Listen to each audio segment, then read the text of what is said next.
안녕하세요. 워런 버핏처럼 매일 신문을 박전모와 함께 보면서 투자의 고수가 됩시다. 웜의 신박 오늘 22일, 8월 22일 월요일 순서입니다. 주말 잘 보내셨습니까? 저도 아주 잘 보냈습니다.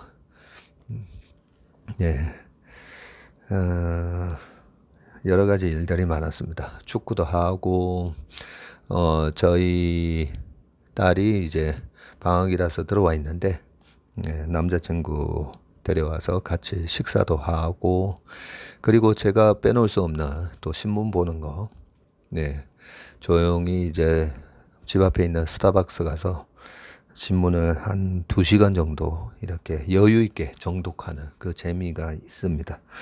신문을 거의 신문 하나를 보는데 실제로 보는 기사가 많지는 않음에도 불구하고 주말에는요, 약간 좀 인문학적인 거 있잖아요.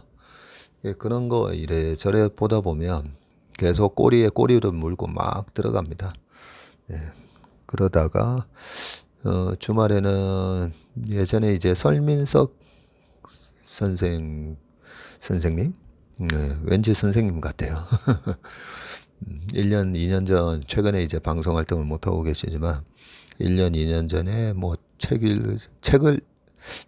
책 읽어주는 뭐 그런 또 코너를 쭉 몰아서 보면서 여러 가지 뭐 유발 하라리의 사피엔스부터 단테의 신곡 뭐 이런 명강의들 쭉 보면서 거기에 관련된 것도 찾아보고 뭐 우리 사람이란 어떤 존재인가, 네, 인간에 대한 공부, 예, 투자를 잘하기 위해서는 이 우리 사람이 만들어내는 여러 가지 제품들 그리고 혁신 기술들에 대한 공부도 중요하지만 우리 사람 자체가 어떤 그런 속성을 가지고 있는지 본능을 갖고 있는지, 네, 그런 거 공부하다 보면 너무 재밌습니다. 왜냐하면 주식 시장에서 거래되는 주가 그 가치, 삼성전자의 가치와 현대차의 가치, 뭐 애플, 테슬라의 가치, 오늘 다르고 내일 다르고 이번 주 다르고 다음 주 물론 조금씩 다르겠지만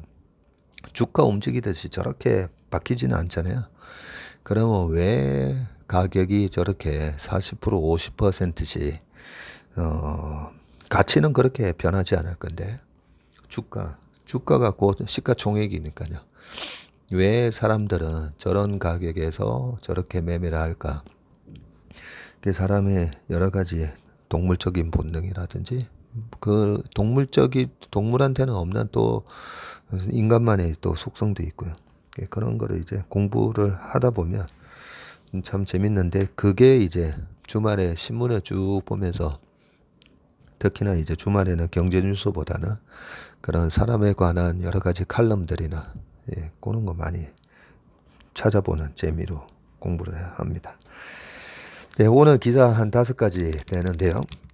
아이고. 먼저 한국은행 25일 기준금리 0.25%포인트 인상할 때, 지금 오늘이 22일이니까요. 3, 4, 5, 이번 주 목요일입니다. 목요일 날, 지금은 지난번에 이제 그 50bp 한번 올렸었고, 이번에 베이비 스텝 가능성이 높다고 그러죠. 한국은행 금통위, 금융통화위원회를 줄여서 그냥 금통위라고 저희는 얘기합니다. 이번 주 열리는 통화정책 방향 회의에서 기준금리를 0.25%포인트 올릴 것으로 예상되고요. 지난달 6%가 넘은 소비자 물가 상승률 그리고 4.7%로 역대 최고를 기록한 기대 인플레이션은 물론 최근 연고점을 또 경신한 원달러 환율, 미국과의 금리 역전 등을 감안하며 금리 인상을 이어갈 수밖에 없는 상황이다. 그래서 지금 2.25%대 있잖아요. 여기서 25bp 더 해서 2.5를 맞추겠다 그런 거죠. 지난달 소비자 물가 상승률이 6.3%였는데 1998년 11월 달에 6.8%, 그때 기록한 이후로 23년 8개월 만에 가장 높은 수준을 기록했다라고 합니다. 미국이 지난 6월 달에 9.1% 나왔을 때 언제 이후로 가장 높았다라고 얘기를 했냐면요. 1981년 12월. 그때가 이제 9.6%가 나왔었는데 그 이후로 가장 높았다라고 얘기를 합니다. 물론 1981년도인가 80년도에 미국 소비자 물가 지수가 14.8% 기록한 적이 있었습니다. 그 이후로 이제 물가가 그만큼 올라간 적은 없었었는데요. 이번에 미국이 9.1 기록했을 때가 1981년이니까 거의 40년 만에 그죠? 가장 높게 나타났던 거고 98년 11월 달에는 왜 이렇게 물가가 높게 나타났을까? 우리나라 물가는 미국하고 달리 그때 당시에 우리나라가 IMF 상황이 되다 보니까 환율이 그 전에 97년 초에는 650원에서 750원 요 사이 정도까지 올라오다가 97년 8월쯤 되니까요. 800원까지 올라갑니다. 그때 이제 우리나라 환율이 이제 치고 올라가기 전에 태국 바트화가 96년부터 먼저 무너지고 있었고요. 아시아 외환 위기가 이제 완전히 이제 본격화되는 딱 그 직전이었었는데 그러다 보니까 97년 말에 우리나라 원달러 환율이 1,800원에서 최고 2,000원까지 찍게 되고요. 그렇게 이제 환율이 높다 보니까 수입 물가가 엄청나게 높아진 거죠. 그래서 우리나라가 98년 11월 달에 6.8% 그렇게 기록을 했다라고 보시면 됩니다. 앞으로 1년간 예상 물가 상승률인 기대 인플레이션율도 지난달에 4.7%로 역대 최고 수준이었다고 하고요. 이창용 하는 총재는 지난 1일 국회 기획재정위원회 전체 회의에서 현 시점에서는 물가 위험이 더 큰 것으로 판단된다. 기준금리를 0.25%씩 올려서 물가 상승세를 완화하는 것이 바람직하다고 밝힌 바 있습니다. 이 총재는 6%를 넘는 물가 상승세에 대해서 앞으로 2-3개월 정도 지속된 뒤 안정화될 것이라고 내다봤습니다. 네. 그 다음에 요 기사가요. 방금 기사는 이제 서울신문 기사였고요. 다음 동아일보 기사인데요. 가사도우미 문호연 싱가포르 경단료 확 줄었다라고 돼 있는데요. 싱가포르에 저희 가족도 뭐 2005년부터 2007년까지 싱가포르에 잠시 가 있었는데요. 싱가포르에 가면 싱가포르에서 근무를 해보신 주재원분들께서는 다 아시겠지만 그때 이 아파트에 있는 그 주재원분들 보면 거의 다 그 가사도우미를 쓰고 계셨습니다. 가사도우미 그때 당시에 제가 기억하기로는 필리핀 그 근처 이제 인도네시아 뭐 이런 데서 많이 오셨고요. 그렇게 오셔서 가사도우미 일을 하시는 분 월급이 15만 원 정도였었습니다. 지금은 얼마인지 모르겠네요. 지금은 얼마인지 모르겠는데 그때 당시에는 15만 원. 그래서 싱가포르의 부자분들이 보면 그 가사도우미 2-3명, 그 다음에 자동차 기사 또 1명, 그리고 가드너 하는 사람들 또 1명, 뭐 부자들은 뭐 한 5명에서 7명씩 막 데리고 있고요. 웬만한 집은 다 이 가사도우미 1명씩은 있었던 것 같아요. 네. 그렇기 때문에 이 가사도우미 문호를 연 싱가포르이 경단녀가 확 줄었다. 이 경단녀가 또 이 경제 단절 여성분들을 아마 경단녀라고 그렇게 부르겠죠. 집안일 육아 부담을 덜어주자. 여성들 경제 참가율이 10년 새 7.2%포인트 올라왔고요. 출산율 하락 막는데도 기여를 해서 저출산 한국은 여전히 근데 뒷짐지고 있다고 합니다. 싱가포르 번화가인 오차드 로드 우리나라 을지로 같은 뭐 그런 오차드 로드 한복판에 위치한 대형 상가 지상 6층 건물인 이곳에는 층마다 인력사무소 5에서 6곳이 입점해 있는데, 기자가 오후 2시께 방문한 한 인력사무소에는 상담을 기다리는 동남아시아 여성 5명이 줄지어 앉아 있었다. 싱가포르 가정에 외국인 가사 도우미로 취업하기 위해 모인 사람들이다. 싱가포르는 외국인 가사 도우미 천국이라고 할 만하다. 인구 570만 명입니다. 싱가포르이 크기가 서울의 1.1배 정도 되거든요. 그런데 우리 서울이 1000만 인구인데 570만 명이니까 우리 서울보다는 약간 그래도 절반 정도라고 보시면 되는데, 절반 정도로 한산하지는 않습니다. 왜냐하면 여기도 나오지만 싱가포르 인구 570만 명을 보유한 싱가포르에서는 외국인 가사 도우미 30만 명이 활동하고 있다고 되어 있고요.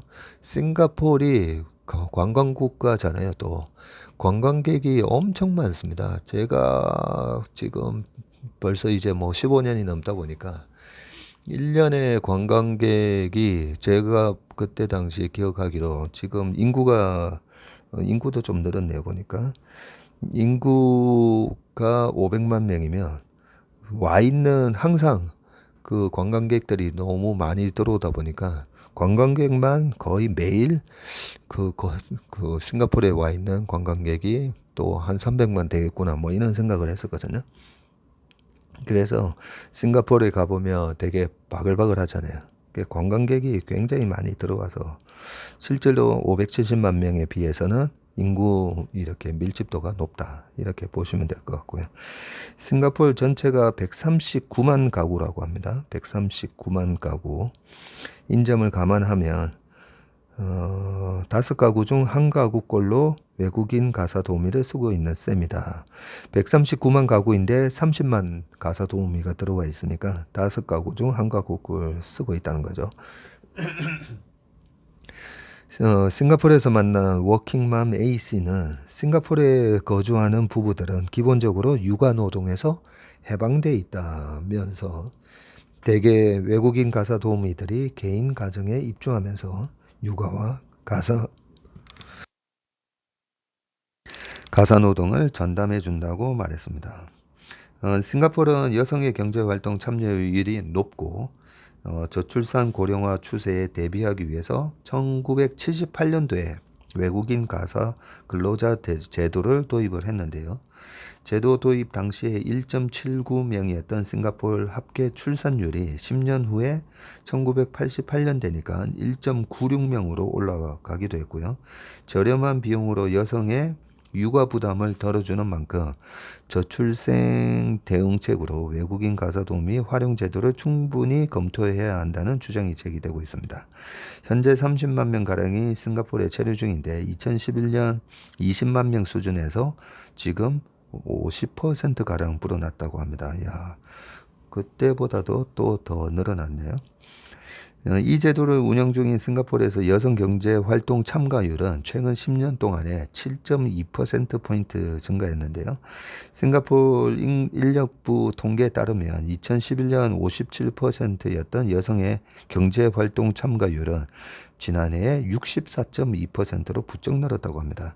같은 기간 한국은 여성 경제 활동 참가율이 3.5%포인트 늘어난 데 그친 점을 감안하면 싱가포르가 외국인 가사 도우미 제도를 적극 활용해서 자국 여성의 사회 진출을 돕고 있다고 합니다.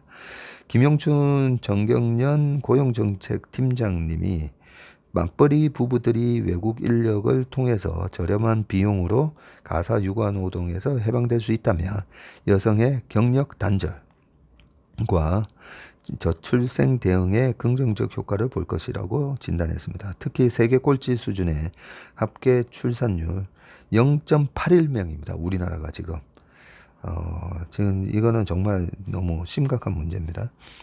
이 0.81명을 감안할 때 특단의 대책을 더 이상 망설여서는 안 된다는 지적이 나오고 있습니다. 홍콩은 1972년 외국인 가사도우미 제도를 도입했고 일본도 2017년부터 이를 접목했다고 합니다. 그냥 제 생각을 말씀드리면요. 그 우리나라가 벌써 이제 인구가 꺾인다 뭐 이러고 있잖아요.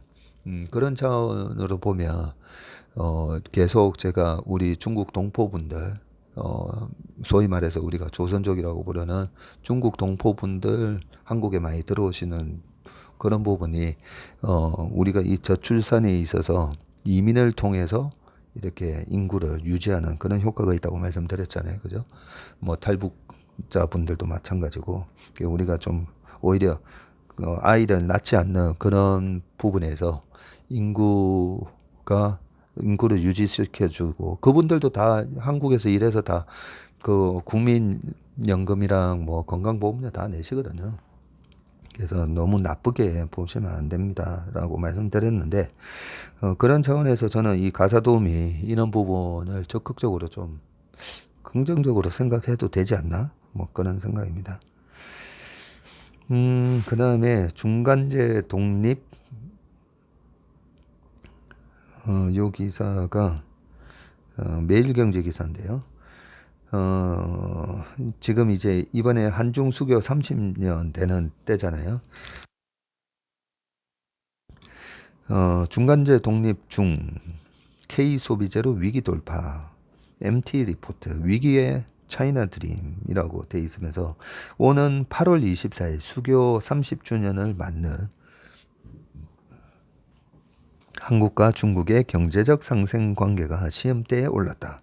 우리나라의 수출을 떠받친 중국 시장이 한국산에 등을 돌리면서 대중국 무역 수지가 사상 처음으로 4개월 연속 적자를 낼 위기에 몰렸다. 칩4, IPEF 등 중국을 견제하는 성격의 경제협력체에 참여하라는 미국의 요구도 부담이다. 또 다른 30년을 위한 새로운 한중 경제협력 모델을 찾아본다. 라고 이렇게 하는 기사입니다. 옆에 지금 대중국 수출 수입 및 무역 수지 차트가 나오는데요. 2022년 1월 달부터 이 빨간색 선이 무역 수지인데요. 2억 불, 26억 불, 30억 불, 그리고 6억 불 이렇게 기록하다가 마이너스 11억, 마이너스 12억, 그리고 지난 7월에 마이너스 6억 이런 식으로 3개월 연속 지금 적자가 나고 있고요. 아마 8월 달도 적자인가 봅니다. 네. 기사를 조금 읽어보겠습니다. 대중국 무역 수지가 수교 이후에 지금 30년 만에 4개월 연속 적자를 기록할 것이 유력시 된다고 하고요. 일각에서는 수출에서 차이나 붐이 끝난 건 아니냐는 우려도 나온다고 합니다. 전문가들은 중간재 중심의 대중 수출 구조를 소비재, 최종재 중심으로 전환해야 한다고 조언을 지금 하고 있습니다. 우리나라가 중간재 중심으로 해서 중국에 넘겨주면 중국에서 완전 조립해서 이제 판다는 거죠. 그 대표적인 게 바로 아이폰이라고 보시면 됩니다. 네. 아이폰 안에 들어가는 게 거의 다 보면 한국에서 만들어진 그런 중간재가 되게 많습니다.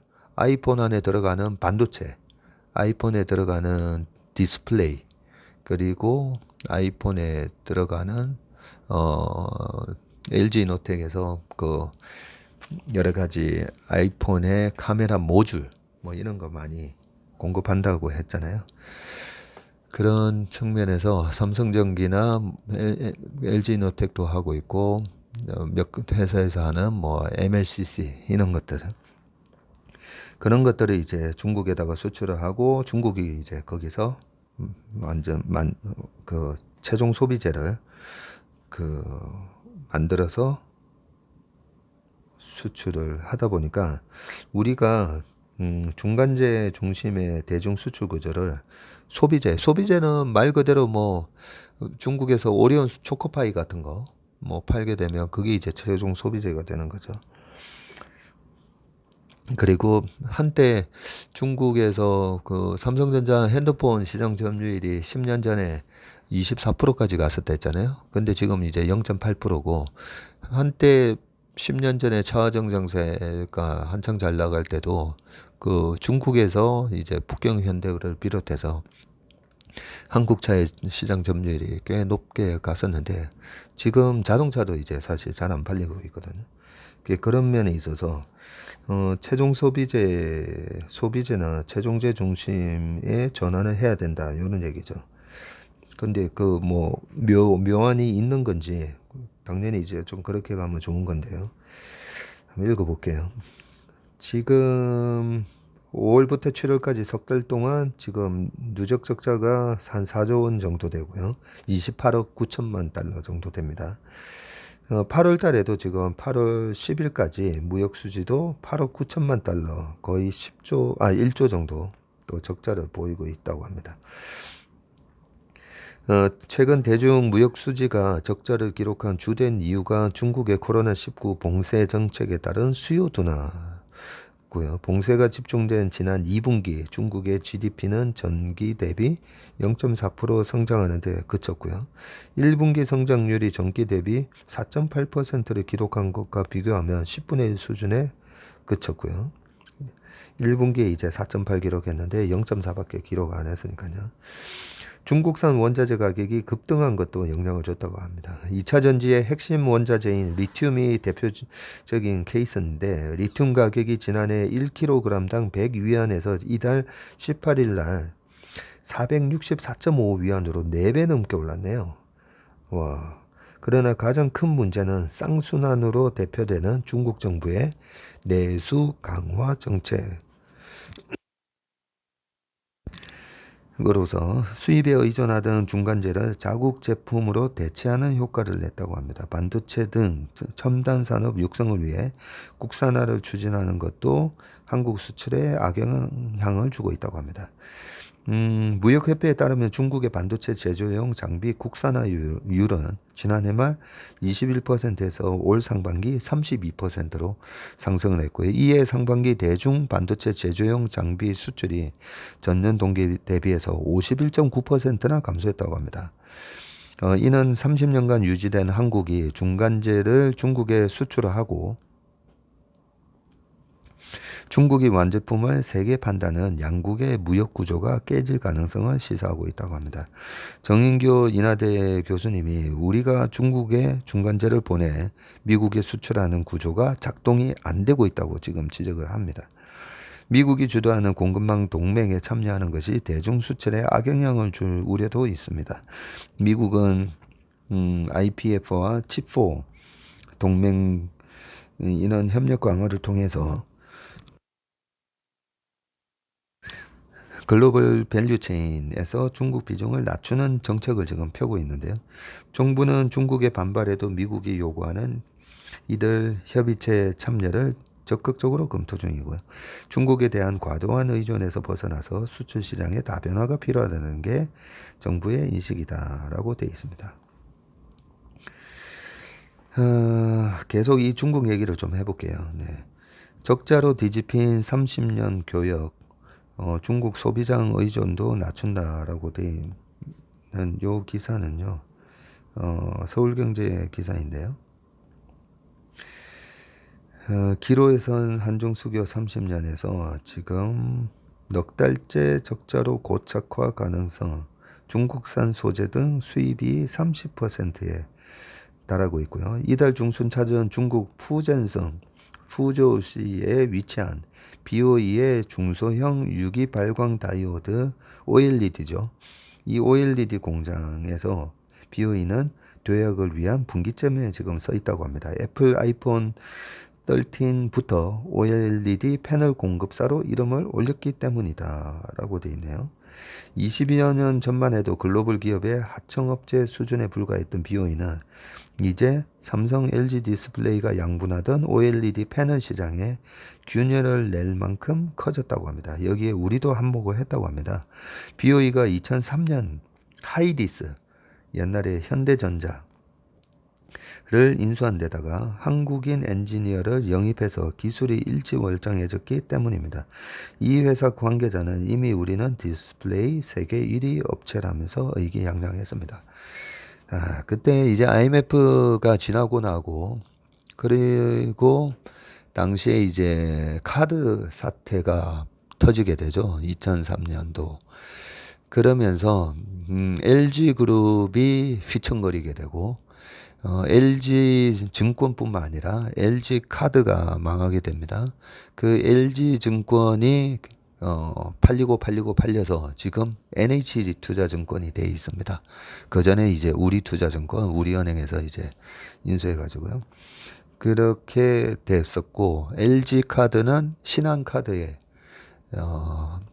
흡수되면서 지금은 신한카드가, 그때 당시에 이제 LG카드가 넘버원이었는데 지금은 아마 신한카드가 넘버원일 겁니다. LG카드를 인수하면서. 예, 그 와중에 이제 반도체도 LG반도체 그리고 현대반도체죠.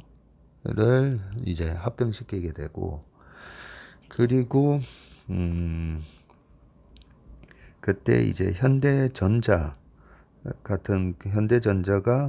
하이디스라는 디스플레이 회사를 갖고 있었는데, 이런 부분들도 다 힘겨워지면서 구조조정 와중에 중국 업체로 팔리게 되는데, 이때 기술이 엄청나게 많이 유출이 됐습니다. 이때 당시에.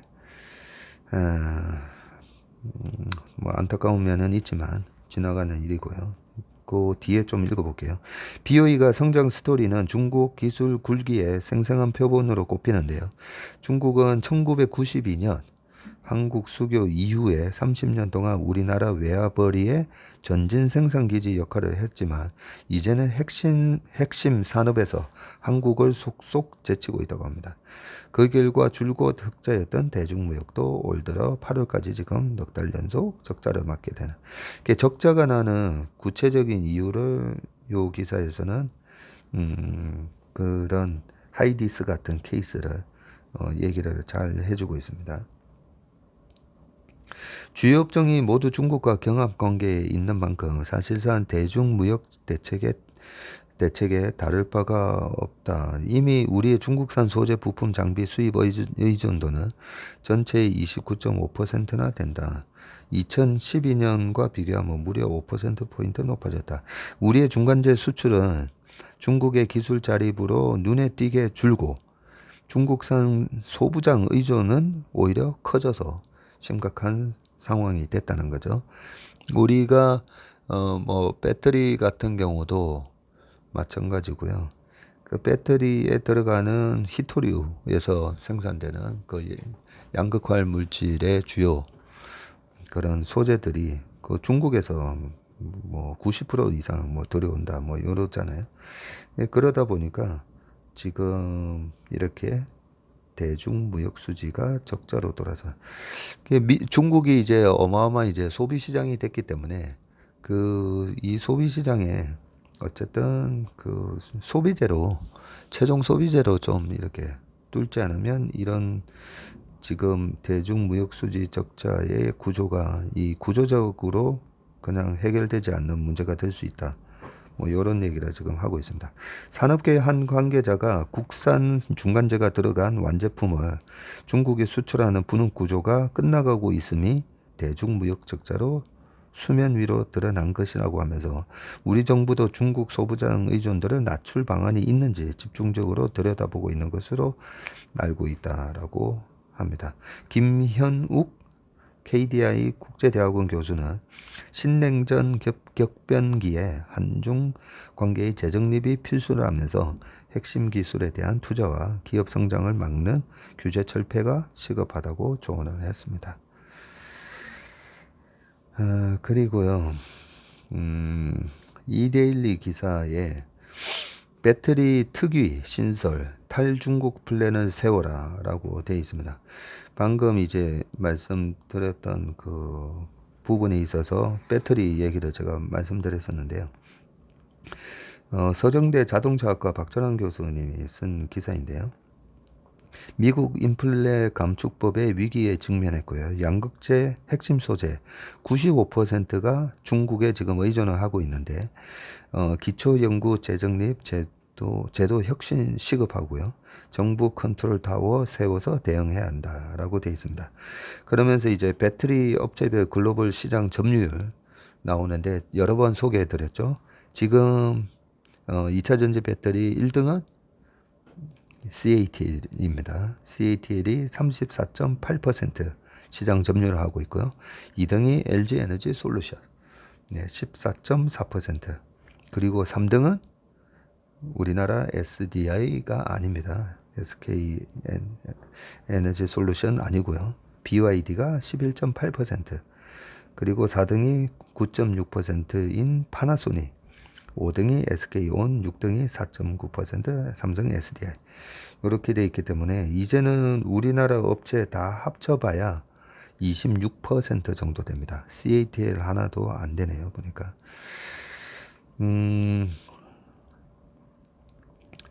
우리나라는 신형 배터리 제품화 공정, 소재, 부품 장비에서 앞서며 전기차 배터리와 에너지 저장 시스템 시장에서 강점을 가졌다는 평가를 받지만 관련 자원에서는 빈국이라는 세계 각지의 자원 대국에 비해서는 불리하다.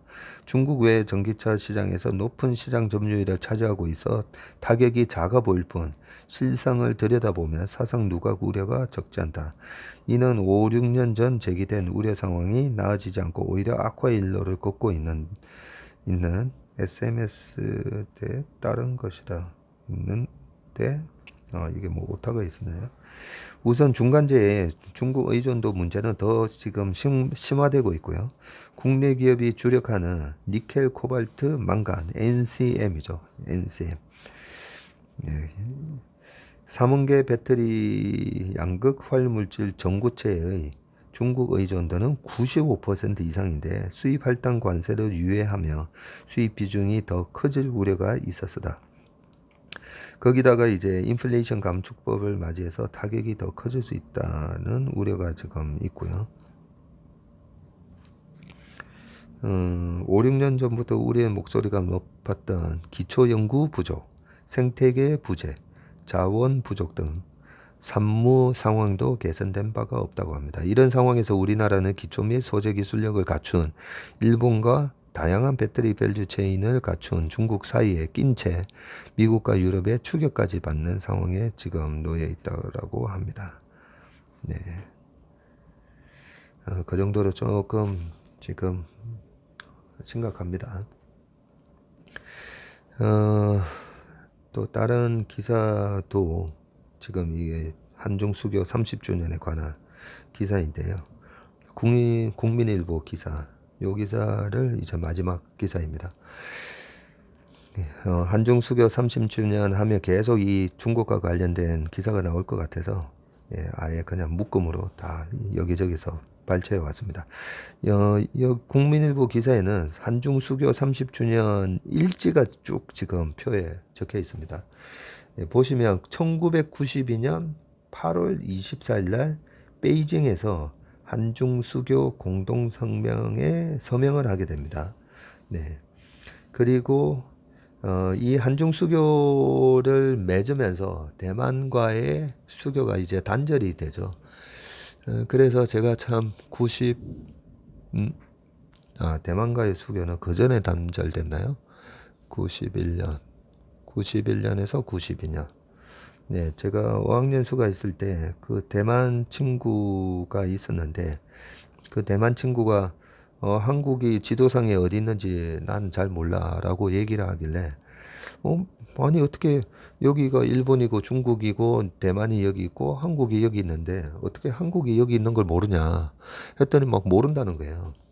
되게 이제 인텔리하게 생긴 친구였는데 근데 지나고 보니까 이 한중 수교를 맺으면서 그 대만하고 수교가 단절돼서 대만 입장에서는 어떻게 보면 이제 공산주의랑 이렇게 전쟁을 했고 거기서 이제 분단 국가가 된 그런 이제 약간은 동병상련의 형제 국가라고 생각했다가 우리가 이제 중국하고 손잡으면서 약간 그런 배신감을 느꼈는지 대만 사람들이 인지하는 그런 좀 실망감 이런 게 좀 컸었나 보더라고요.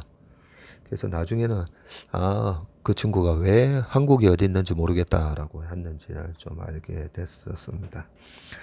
어쨌든 92년 8월 24일 날 한중 수교 공동성명에 서명했고요. 그 해 9월 달에 노태우 대통령이 한국 국가 원수로 처음으로 중국을 방문을 했고요. 뭐 그때만 하더라도 계속 중공 이럴 때잖아요. 그리고 95년도에 짱점인 국가주석이 방한을 했었네요. 네, 한반도 문제 당사자 해결 원칙을 재확인했습니다. 중국이 이제 10년마다 이제 지도자가 교체가 됐었잖아요. 예, 그때 당시에 이제 92년 11월 달에 결정이 돼서 아마 93년부터 2002년 말까지 짱점이, 그리고 2003년부터 2012년까지 후진타오, 그리고 2013년부터 지금 2022년까지 원래는 시진핑 주석이 딱 끝냈어야 되는데 개헌을 해서 또 5년 더 연임을 지금 거의 확정지은 상황입니다. 2001년도에는 김대중 대통령께서 방중을 하셔서 장 주석과 회담 후에 전면적인 협력 관계를 선언을 했었고요. 2003년도에 노무현 대통령이 후진타오 국가주석하고 만났죠. 이제 또 후진타오 체제로 바뀌었으니까 예, 우리나라 노무현 대통령이 또 갔었고 2008년도에는 이명박 대통령, 2013년에는 박근혜 대통령이 가서 2013년 6월이니까 이제 시진핑 체제로 딱 됐을 때죠. 이때도 이제 우리나라에서 간 거죠. 그때 당시에 뭐 제가 듣기로는 이 시 주석이 이 박근혜 대통령한테 엄청나게 극진하게 이제 대우를 잘 해줬다가 나중에 이제 사드 배치를 하니까 2016년 7월 달에 사드를 한반도 배치를 결정을 하니까 되게 이제 보복이 아주 무섭게 날아왔었죠. 저희 형님이 2004년부터 지금 중국에 아직까지 계시거든요.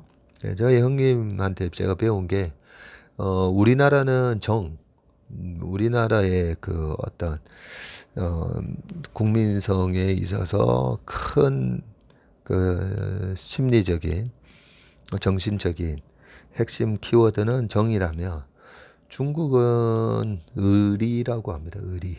예, 그래서 한번 생각해 보세요. 옛날에 그 주윤발 나왔던 영화 같은 거 보면 영웅 본색이죠. 거기서 이제 배를 타고 주윤발이 떠나다가 배를 확 돌려가지고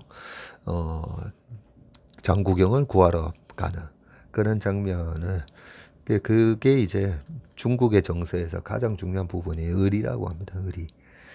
그런 측면에서 상당히 보복이 심했던 게 2013년 6월 달에 박근혜 대통령 갔을 때 아주 극진하게 이렇게 잘 해줬었다고 합니다.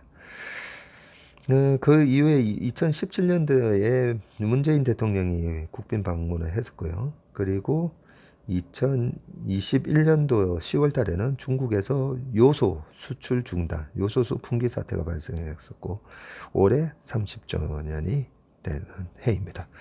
네, 이렇게 연역이 쭉 잘 적혀 있어서 이 기사를 땄습니다. 네, 오늘 기사는 여기까지고요. 이번 한 주도 화이팅 넘치는 그런 한 주 되시길 바라겠습니다. 감사합니다.